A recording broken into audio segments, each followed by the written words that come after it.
नीति वचन अध्याय 27। नीति वचन अध्याय 27। कल के दिन के विषय में डिंग मत मार, क्योंकि तू नहीं जानता कि दिन भर में क्या होगा। तेरी प्रशंसा और लोग करें तो करें, परंतु तू आप न करना। दूसरा तुझे सराहे तो सराहे, परंतु तू अपनी सराहना न करना। पत्थर तो भारी है और बालू में बोझ है, परंतु मूढ़ का क्रोध उन दोनों से भारी है। क्रोध तो क्रूर और प्रकोप धारा के समान होता है, परंतु जब कोई जल उठता है तब कौन ठहर सकता है। खुली हुई डांट गुप्त प्रेम से उत्तम है।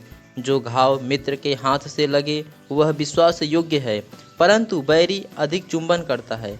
संतुष्ट होने पर मधु का छत्ता भी फीका लगता है, परंतु भूखे को सब कड़वी वस्तुएं भी मीठी जान पड़ती हैं।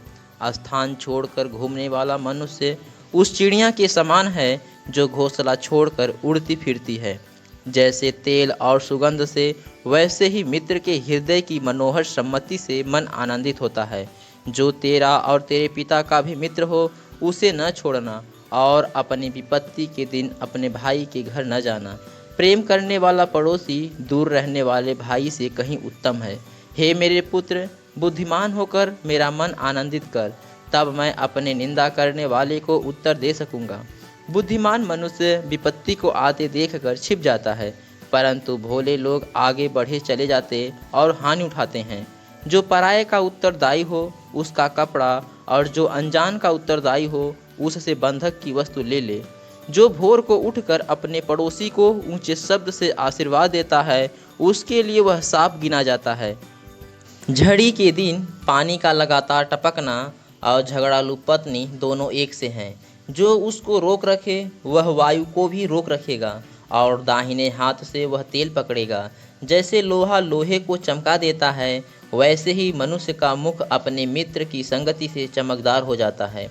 जो अंजीर के पेड़ की रक्षा करता है वह उसका फल खाता है।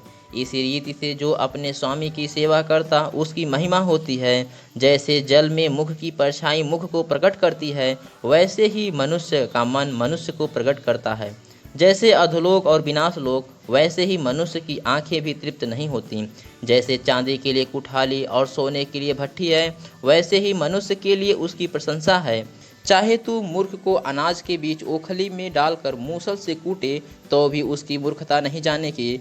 अपनी भेड़ बकरियों की दशा भली भांति मन लगाकर जान ले, और अपने सब पशुओं के झुंड की देखभाल उचित रीति से कर, क्योंकि संपत्ति सदा नहीं ठहरती, और क्या राजमुकुट पीढ़ी से पीढ़ी तक बना रहता है। जब कटी हुई घास उठा ली जाती और नई घास दिखाई देती, और पहाड़ों की हरियाली काट कर इकट्ठी की जाती है, तब भेड़ों के बच्चे तेरे वस्त्र के लिए होंगे, और बकरों के द्वारा खेत का मूल्य दिया जाएगा। और बकरियों का दूध इतना होगा कि तू अपने घराने समेत पेट भर के पिया करेगा, और तेरी दासियों का भी जीवन निर्वाह होता रहेगा। आमीन।